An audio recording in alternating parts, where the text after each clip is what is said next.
নমস্কাৰ welcome to our YouTube channel Srimanta মোটিভেটৰ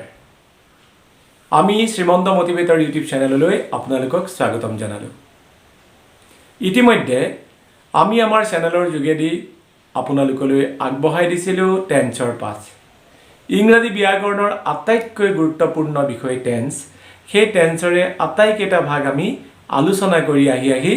আজি উপনীত হৈছোহি পাষ্ট পাৰফেক্ট কন্টিনিউয়াছ টেন্সত আজি 2-3টা মান দিনৰ আগত আমি আলোচনা কৰিছিলো প্ৰেজেন্ট পাৰফেক্ট কন্টিনিউয়াছ টেন্সৰ বিষয়লৈ নিশ্চয় আপোনালোকে প্ৰেজেন্ট পাৰফেক্ট কন্টিনিউয়াছ টেন্স আয়ত্ত কৰি ললে আৰু সেইবাবে আজি আমি ভাবিলো যে প্ৰেজেন্ট পাৰফেক্ট কন্টিনিউয়াছ টেন্সৰ পিছতেই আমি আগুৱাই যাম past perfect continuous tense লৈ we have already discussed present perfect continuous tense and today the method of our discussion is past perfect continuous tense কিন্তু past perfect continuous tense লৈ যোৱাৰ আগত আমি আকৌ এবাৰ মনত পেলাই লওঁ present perfect continuous tenseৰ বিষয়লৈ present perfect continuous tense কি বুজায় present perfect continuous tense বুজায় যে কোনো এটা কাম দীঘলীয়া সময় ধৰি চলি থকা বা কোনো এটা কাম অতীতত আৰম্ভ হৈ বৰ্তমানলৈকে চলি আছে সেই অৰ্থ কৰে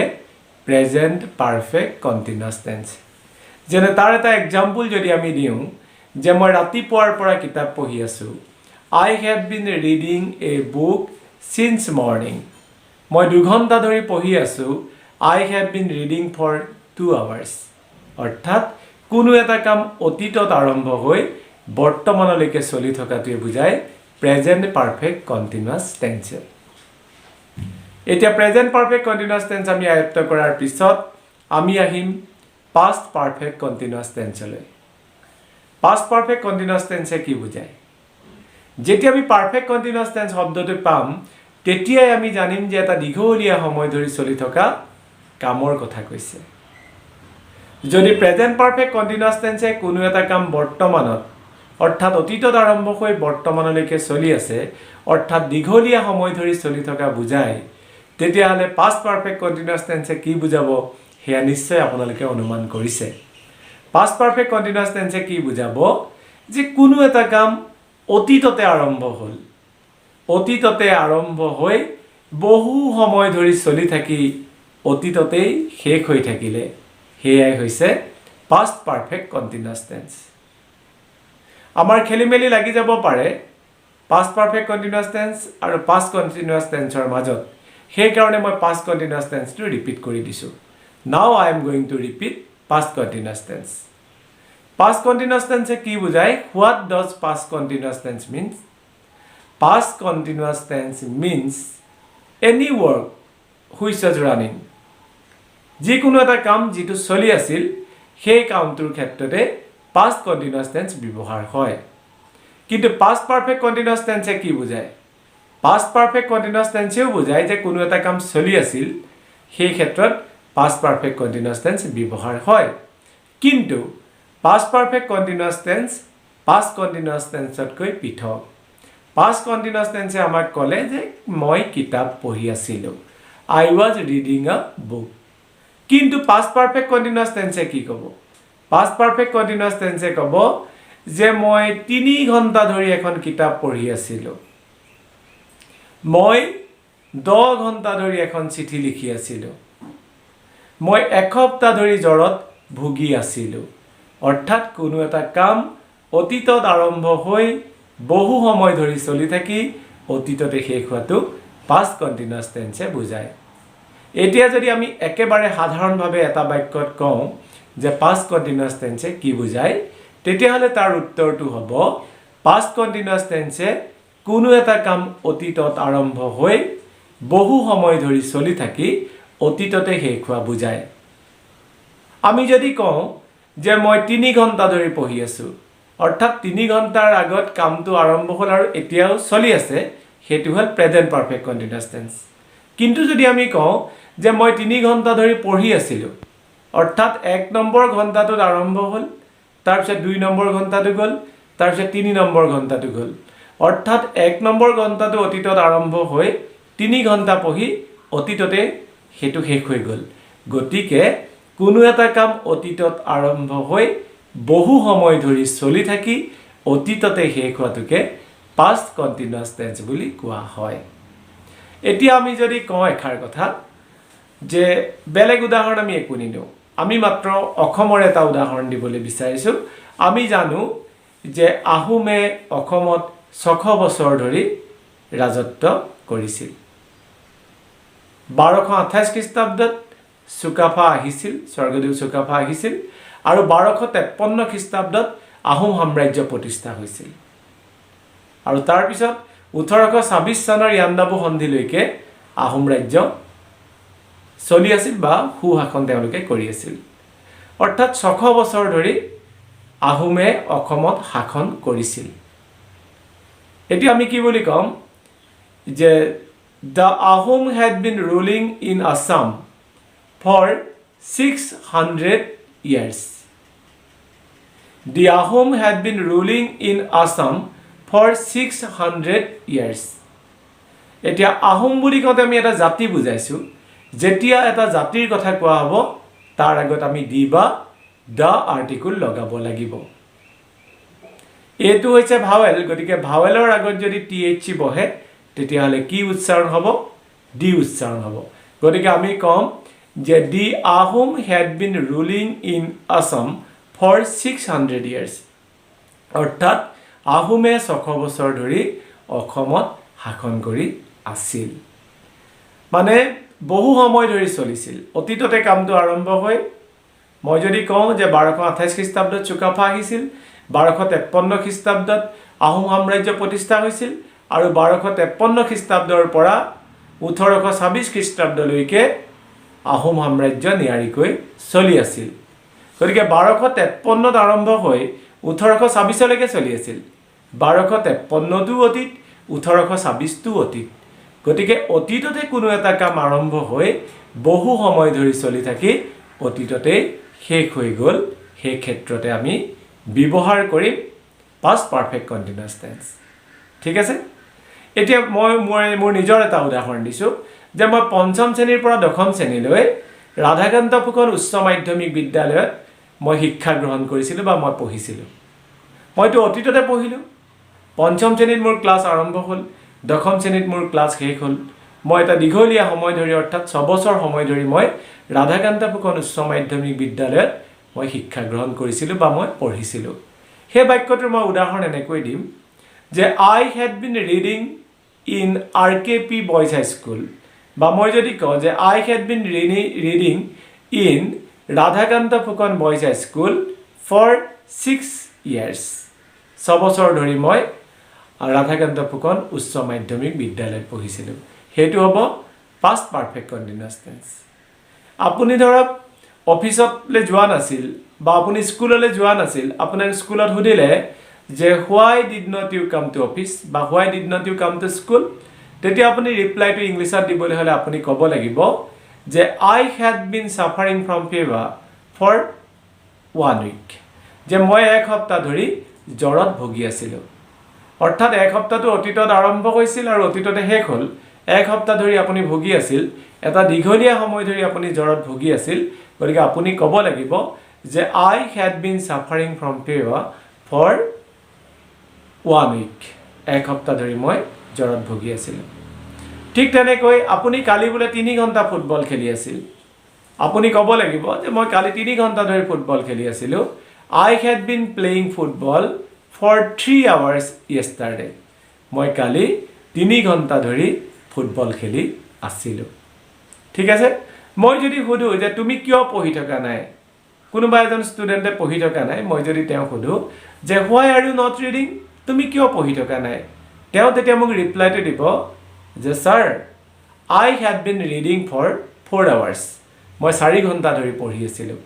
অৰ্থাৎ অতীতত কাম এটা আৰম্ভ কৰি বহু সময় ধৰি তেওঁ চলাইছিলে আৰু অতীততে তেওঁ শেষ কৰিছিলে it is very simple past perfect continuous tense টো একেবাৰে সহজ সৰল আপুনি চাও এগৰাকী মহিলাৰ বিয়া হ'ল বিয়া হোৱাৰ পিছত তেখেত স্বামীৰ ঘৰলৈ গ'ল বুলি আপোনাক যদি আপোনাৰ সন্তানে সুধে যে mother where were you living যে তুমি ক'ত বাস কৰিছিলা আপুনি ক'ব যে I were living at my mother's home. আপুনি মাৰ ঘৰত তুমি কিমান দিন বাস কৰিলা? How many years did you live at your mother's home? তেতিয়া আপুনি কি বুলি ক'ব লাগিব? আপুনি আপোনাৰ মাৰ ঘৰত কিমান বছৰ বাস কৰিলে বুলি যদি আপোনাৰ সন্তানটোৱে সোধে, আপোনাৰ যদি 22 বছৰ বয়সত বিয়া হৈছে বা 25 বছৰ বয়সত বিয়া হৈছে, তেতিয়াহ'লে আপুনি ৰিপ্লাইটো দিব যে I had been living at my mother's home for 25 years. মই 25 বছৰ ধৰি মই মোৰ মাৰ ঘৰত বাস কৰিছিলোঁ। অৰ্থাৎ আপুনি জন্মটো আপোনাৰ অতীত আছিল, 25 বছৰ বয়সত আপুনি বিয়া হৈ আহিলে আপোনাৰ অতীত আছিল, কিন্তু এই 25 বছৰ সময় আপোনাৰ এক দীঘলীয়া সময় আছিল, যিটো অতীতত আৰম্ভ হৈ অতীততে শেষ হ'ল, কিন্তু এইটো এটা দীঘলীয়া সময় আছিল। আৰু সেইকাৰণে আপুনি প্ৰয়োগ কৰিলে যে past perfect continuous tense আপুনি প্ৰয়োগ কৰি উত্তৰটো দিলে আৰু ক'লে যে I had been living at my mother's home for 25 years. Okay, thank you. কথাখিনি আপোনালোকে এবাৰ আওৰাব, কোনো স্কিপ নকৰিব, কাৰণ চাওক যে মই 20 মিনিটৰ বা 15 পৰা 20 মিনিটৰ ভিতৰত এই ভিডিঅ'টো আমি বনাই দিওঁ। এই 15 পৰা 20 মিনিটৰ ভিতৰত যদি এই ভিডিঅ'টো চোৱা হয়, স্পেচিয়েলি দ্য লাৰ্নাৰ্ছ, যিসকল আমাৰ শিক্ষাৰ্থী আছে, তেওঁলোকে যদি চাই কোনো স্কিপ নকৰাকৈ, গোটেই জীৱনৰ কাৰণে আচলতে এই টেন্সটো প্ৰয়োজন হ'ব। কাৰণ আমি গোটেই জীৱন কথা পাতিমেই। আমি আজি মেট্ৰিকলৈকে অংক পঢ়িলোঁ, তাৰপিছত বোলে আমি আৰ্টছ পঢ়িছোঁ, we may avoid mathematics, we may avoid general science, but we can't avoid the English language, because at each and every step of our life, whether you will study in science stream, whether you will study in commerce stream or in art stream, whatever it may be, you must select the English subject. আপুনি আৰ্টছতে পঢ়ক, সায়েন্সতে পঢ়ক, আৰ্টছতে পঢ়ক, য'তে নপঢ়ক লাগিলে, কিন্তু ইংৰাজী বিষয়টো আপুনি নিৰ্বাচন কৰিব লাগিবই। গতিকে this is our earnest request, please pay attention. সেইকাৰণে আমি সকলোকে অনুৰোধ জনাইছোঁ, আপোনালোকে এটেনশ্যন দিয়ক। Now we are going to conjugate the past perfect continuous tense. Now we are going to conjugate the past perfect continuous tense. Past perfect continuous tense to আমি এতিয়া conjugate কৰিম। তাৰ কাৰণে আমি live verb টো লৈ ল'ম, LIV live verb টো লৈ ল'ম। যেনে আমি ক'ব পাৰোঁ যে মই এইখন গাঁৱত 5 বছৰ বাস কৰিছিলোঁ, I had been living in this village for 5 years. কিন্তু যদি তাত থাকে আকৌ I live in this village for last 5 years, তেতিয়া আকৌ আমি I have been living in this village for last 5 years বুলি ক'ব পাৰোঁ। কাৰণ যোৱা 5 বছৰ ধৰি মই এইখন গাঁৱত বাস কৰি আছোঁ কৈছে। যেতিয়া যোৱা শব্দটো লগাই দিলে, তেতিয়া আমি সেইটো past perfect continuous tense বুলি নাভাবিম, আমি সেইটো present perfect continuous tense বুলি ভাবিম। Okay, clear? এতিয়া আমি আহিম কনজুগেট কৰিবলৈ, লিভ ভাৰ্বটো আমি ল'ম। ইয়াত আমি জানো যে অক্সিলাৰী ভাৰ্ব হেড লাগিব। আমি প্ৰেজেণ্ট পাৰফেক্ট কণ্টিনিউৱাছ টেন্স কৰোঁতে হেভ আৰু হেজ প্ৰয়োগ কৰিছিলোঁ, আৰু পাষ্ট পাৰফেক্ট কণ্টিনিউৱাছ টেন্স কৰোঁতে কিন্তু আমি হেভ আৰু হেজৰ পাষ্ট হেড প্ৰয়োগ কৰিম। আৰু বি ভাৰ্বৰ যিটো past participle form be was been, সেই বিনটো আমি ইয়াত প্ৰয়োগ কৰিম, because we know' that in case of any continuous tense we must apply be verb. যিহেতু আমি সকলোৱে জানো যে কণ্টিনিউৱাছ টেন্সৰ ক্ষেত্ৰত আমি বি ভাৰ্ব প্ৰয়োগ কৰিবই লাগিব, সেইকাৰণে বি ভাৰ্বৰ পাষ্ট পাৰ্টিচিপল ফৰ্ম বিনটো আমি ইয়াত প্ৰয়োগ কৰিম। গতিকে আমি ক'ম I had been reading. আমি এফাৰ্মেটিভ ভাগটো কেনেকৈ কনজুগেট কৰিম? মই লিভ লওঁ নে ৰিড লওঁ? লিভে লৈছোঁ ধৰক। I had been living. মই বাস কৰিয়েই আছিলোঁ। কৰিয়েই আছোঁ বুলি ক'লে প্ৰেজেণ্ট পাৰফেক্ট কণ্টিনিউৱাছ, কিন্তু আমি কৰিয়েই আছিলোঁ বুলি কৈছোঁ। We had been living. আমি বাস কৰিয়েই আছিলোঁ। You had been living. তুমি বাস কৰিয়েই আছিলা। You had been living. তোমালোকে বাস কৰিয়েই আছিলা। He had been living. তেওঁ বাস কৰিয়েই আছিল। আৰু they had been living. তেওঁলোকে বাস কৰিয়েই আছিল। এতিয়া আমাৰ ষ্টুডেণ্টসকলৰ ক'ত ভুল হয়? আমি ক'ত ভুল হয় কথাটো যদি উনুকিয়াই যাওঁ, তেতিয়াহ'লে এইটো খুব ক্লিয়াৰ হ'ব। সেইকাৰণে কৈছোঁ যে এই কথাখিনি আৰম্ভণিৰ পৰা শেষলৈকে যাতে সকলোৱে চায়। চাওক, প্ৰেজেণ্ট পাৰফেক্ট কণ্টিনিউৱাছত আমি হি হেজ বিন লিভিং লিখিলোহেঁতেন। যেতিয়া আমি পাষ্ট পাৰফেক্ট কণ্টিনিউৱাছ টেন্স কৰিম, এই হিটো পাই যোৱাৰ লগে লগে আমাৰ খেলি মেলি লাগি যাব, যে সকলোতে হেড লগালোঁ, গতিকে এইটো হি আছে থাৰ্ড পাৰ্চন ছিংগুলাৰ নাম্বাৰ আছে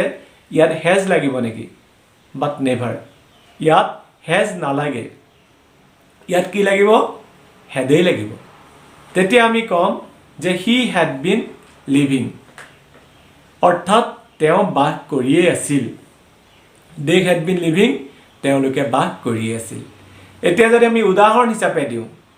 যে মই গুৱাহাটীত 2 বছৰ বাস কৰি আছিলোঁ I had been living in Guwahati for 2 years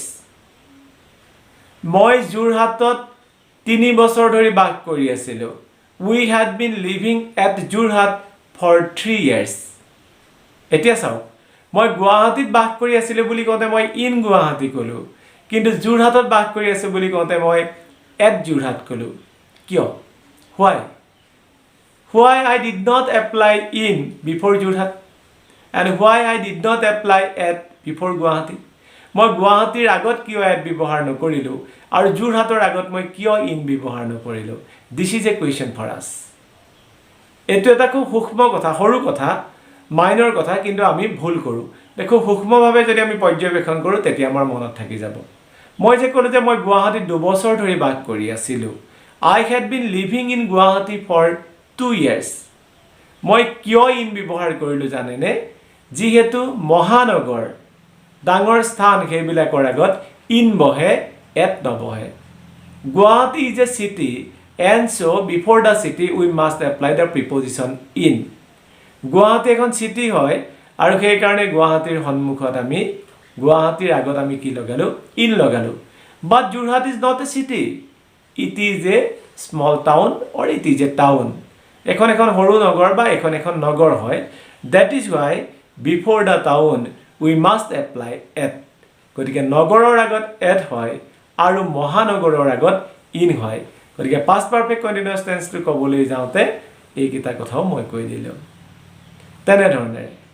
এতিয়া আমি নেক্সট আহিম মই বাকি কিটা আৰু you had been living he had been living they had been living তাৰ এক্সাম্পল নিদিওঁ আমি গম পাইছোঁ যে মই গুৱাহাটীত 2 বছৰ ধৰি বাস কৰি আছিলোঁ বুলি ক'লে I had been living in Guwahati for 2 years তেওঁ বাস কৰি আছিল বুলি ক'লে কম যে he had been living in Guwahati for 2 years বা ৰামে বাস কৰি আছিল Ram had been living in Guwahati for 2 years okay clear this is affirmative now we are going to conjugate the interrogative form of past perfect continuous tense interrogative form to past perfect continuous tense or আমি এতিয়া interrogative form to conjugate কৰিম এটো কেনেকৈ আমি conjugate কৰিম we know that where there is be verb and where there is auxiliary verb it will be not problematic to transform from affirmative to interrogative যত auxiliary verb থাকিব যত be verb থাকিব হেতু interrogative কৰিবৰ কাৰণে একো সমস্যা নাই কিন্তু আমি কিছুমান টেন্সৰ সমস্যা পাই আহিছিল আৰু তাৰ সলিউশন আপোনালোকক দিয়া হ'ল এই যে I had been living হেতু আমি interrogative কেনেকৈ কৰিম had I been living had I been living had we been living had you been living had you been living had he been living had they been living অৰ্থাৎ had I been living মই বাস কৰিয়ে আছিলোঁ নে মই যদি কওঁ যে মই গুৱাহাটীত 3 বছৰ ধৰি বাস কৰি আছিলোঁ I had been living in Guwahati for 3 years আৰু এতিয়া যদি মই কওঁ যে মই গুৱাহাটীত বাস কৰি আছিলোঁ নে had I been living in Guwahati okay had we been living in Jorhat তে মই গুৱাহাটীত বাস কৰি আছিলোঁ নে মই যোৰহাটত বাস কৰি আছিলোঁ নে তেতিয়া আমি কি কৰিম যে যেতিয়া আমি past perfect continuous tense interrogative কৰিম তেতিয়া I had been living to হ'ব had I been living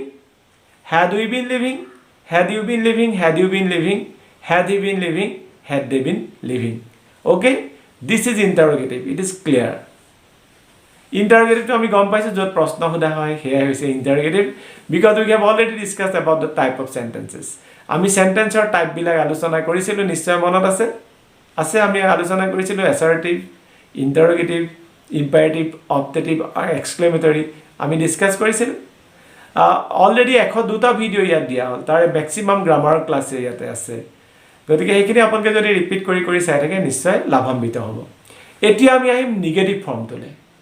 negative কেনেকৈ কৰিম where there is negative there must be not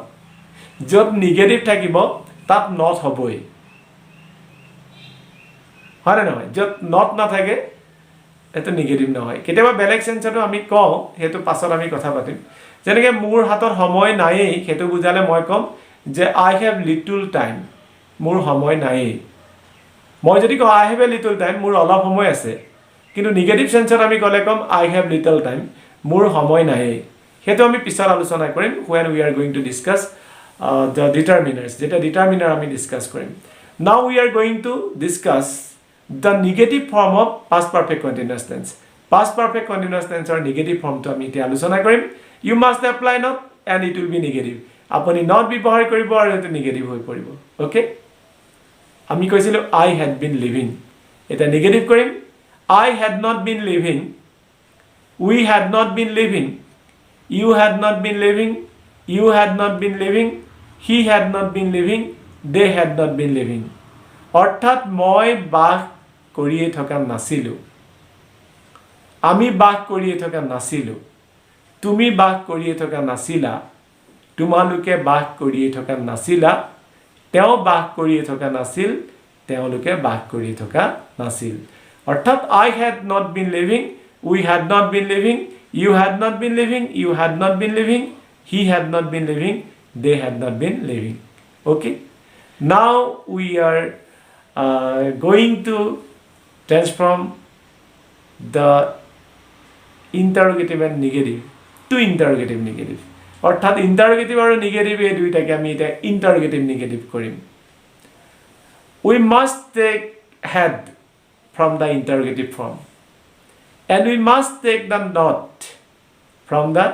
negative form interrogative formৰ পৰা আমি had ললো negative formৰ পৰা আমি not ললো মই কাৰোবাক কলো যে মই দিল্লীত 5 বছৰ ধৰি বাস কৰি আছিলো ইজনে কলে ফুটনি মাৰিছাহে তুমি বাস কৰি থকা নাছিলা 5 বছৰ তুমি তাত থকা নাছিলা তেনেকতে মই মোৰ ফ্ৰেন্ড এজনক লগ পাই কথাকাৰ ৰিজাই দিয়ালো কি বুলি কলো যে মই মোৰ প্ৰমাণ দিয়ালো কৈ দিয়াহে বন্ধু মই বাৰু দিল্লীত 5 বছৰ বাস কৰি থকা নাছিলুনে কি যে নাছিলুনে না মানে নেগেটিভ সিলুনে মানে ইন্টাৰোগেটিভ হে নাছিলুনতে হৈছে ইন্টাৰোগেটিভ নেগেটিভ ওকে এতিয়া আমি ইন্টাৰোগেটিভ নেগেটিভ কেনেকৈ কৰিম আমি যেতিয়া পাইছো I had not been living ইয়াত আমি কি কৰিম had not I been living had not we been living had not you been living had not you been living had not he been living had not they be living been হয় আকৌ কৈ দিছো had not I been living had not we been living had not you been living had not you been living had not he been living had not they been living অৰ্থাৎ মই বাস কৰিয়ে থকা নাছিলুনে আমি বাস কৰিয়ে থকা নাছিলুনে তুমি বাস কৰিয়ে থকা নাছিলানে তোমালোকে বাস কৰিয়ে থকা নাছিলানে তেওঁ বাস কৰিয়ে থকা নাছিলনে তেওঁলোকে বাস কৰিয়ে থকা নাছিলনে ওকে এতিয়া একেবাৰে আকৌ উদাহৰণ দুটা মান আমি দি দিছো তাৰ পিছতে আমাৰ এটো past perfect continuous tense টো শেষ হ'ব কিন্তু শেষলৈকে চাওক মনত থাকিব আপুনি ধৰক এটা গুৱাহাটীত থাকে আপুনি গাঁৱৰ ঘৰত 10 বছৰ বাস কৰি আছিল তেতিয়া আপুনি কি বুলি ক'ব আপুনি বৰ্তমান গুৱাহাটীত ধৰক 2015 চনৰ পৰা বাস কৰি আছে আপুনি কি বুলি ক'ব যে I have been living in Guwahati since 2015 I have been living in Guwahati since 2015 মই 2015 চনৰ পৰা গুৱাহাটীত বাস কৰি আছো এটো হৈছে present perfect continuous tense since টো যে আমি প্ৰয়োগ কৰিলো since টো কেৱল প্ৰেজেন্ট পাৰফেক্ট কন্টিনিউয়াস টেন্সতে আমি ব্যৱহাৰ কৰো past perfect continuous tenseত আমি since লগাব নোৱাৰো past perfect continuous tenseত আমি কেৱল for লগাও কিন্তু প্ৰেজেন্ট পাৰফেক্ট কন্টিনিউয়াস টেন্সত আমি since ব্যৱহাৰ কৰিব পাৰো for ব্যৱহাৰ কৰিব পাৰো ধৰক মই গুৱাহাটীত 2015 চনৰ পৰা বাস কৰি আছো I have been living in Guwahati since 2015 আৰু মই গুৱাহাটীত 6 বছৰ ধৰি বাস কৰি আছো I have been living in Guwahati for 6 years হেতু হল প্ৰেজেন্ট পাৰফেক্ট কন্টিনিউয়াস টেন্সৰ এক্সাম্পল এটা past perfect continuous tenseৰ এক্সাম্পল টো হ'ব যে মই গাঁৱত 10 বছৰ ধৰি বাস কৰি আছিলো I had been living in village বা at village